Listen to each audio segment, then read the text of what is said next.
ആദ്യമായിട്ടാണ് ഇങ്ങനൊരു സംഭവം ഉണ്ടാകുന്നത് തന്നെ.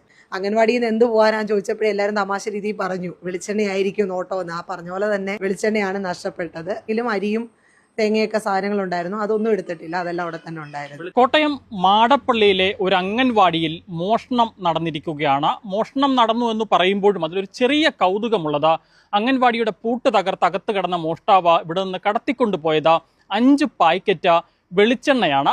ഏതാണ്ട് 2500 രൂപ വില വരും എന്നുള്ളതാണ് ഏറ്റവും പ്രധാനപ്പെട്ട കാര്യം. കഴിഞ്ഞ ദിവസം ചില ട്രോളുകളൊക്കെ വന്നിരുന്നു. അതായത് സ്വർണം സൂക്ഷിക്കുന്ന പോലെ ഇനി വെളിച്ചെണ്ണ സൂക്ഷിക്കേണ്ട ഗതികേടാണ് എന്നൊക്കെ പറഞ്ഞ് ചില ട്രോളുകളൊക്കെ വന്നിരുന്നു. അത്തരം ട്രോളുകളൊക്കെ യാഥാർത്ഥ്യമാകുന്നു എന്നുള്ളതാണ് ഈ സംഭവം തെളിയിക്കുന്നത്. ഇത് കോട്ടയം ജില്ലയിലെ മാടപ്പള്ളി പഞ്ചായത്തിന്റെ പെരുമ്പനച്ചിയിലുള്ള 32-ാം നമ്പർ അംഗൻവാടിയാണ്. ഈ അംഗൻവാടിയുടെ പ്രധാന വാതിലാണിത്. ഈ വാതിലിന്റെ പൂട്ട് ആദ്യം ഈ മോഷ്ടാവ് തകർക്കുകയായിരുന്നു. തകർത്തതിന് ശേഷം അംഗൻവാടിക്കുള്ളിലേക്ക് പ്രവേശിക്കുന്നു. അംഗൻവാടിക്ക് അകത്തേക്ക് കയറിയതിന് ശേഷം മറ്റൊരു വാതിലുണ്ട്.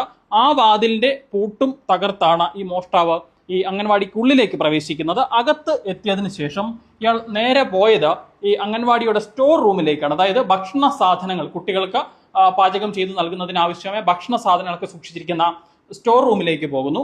അങ്ങനെ ഈ സ്റ്റോർ റൂമിൽ ഒരു വലിയ പെട്ടിയുണ്ട്. ആ പെട്ടിക്കുള്ളിലാണ് ഭക്ഷണ സാധനങ്ങളൊക്കെ സുരക്ഷിതമായി സൂക്ഷിക്കുന്നത്. ഈ പെട്ടിക്കുള്ളിൽ ഒരു ബക്കറ്റിനുള്ളിലാണ് വെളിച്ചെണ്ണ സൂക്ഷിച്ചിരുന്നത്.